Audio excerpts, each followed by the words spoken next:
Magandang araw mga kapanalig.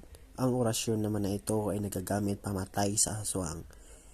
Bago nyo po ito gamitin ay magdasal kayo ng isang Ama Namin at isang sumasampalataya. At dasalin ito ng 3 beses. At ipaganito sa inyong kamay at iihip sa aswang o sa kinakatayuan ng aswang, upang ito'y mahulog at mangisay.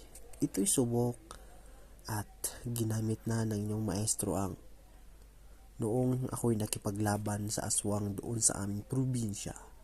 Hindi po siya basta-basta na aswang. Ito'y mataas na uri. Ito'y nakakamatay sa mga mabababa na uri. Ngunit kung matataas, mahuhulog lang pero hindi sila mamamatay. Banggitin ito ng 3 ulit at ibato sa aswang kung saan man ito nakasabit o nakatayo o nakalipad. Makakatulong po ito sa inyo kung kayo po hinahabol ng aswang. Mahirap man ito paganahin, ngunit pag hindi kayo karapat-dapat.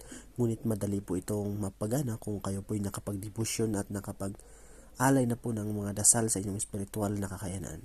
Sana po makatulong ito at ito po ang inyong maestro ang, at meron pa po tayong ibabahagi na isa dito pero susunod na araw na po ito. At maraming salamat po sa lahat na sumubaybay ng ating maliit na YouTube channel. Kahit na wala pa sa 10, bawat video ang ating o bawat views ang ating video ay wala pong problema, dahil hindi man ako naghahangad ng malakas na views. Ang aking lang ay makatulong sa mga nag-aaral ng lihim na karunungan. At mag-ingat kayong lahat and happy Sunday po sa ating lahat, and gabayan nawa tayo ng ating Diyos Supremo. Good day.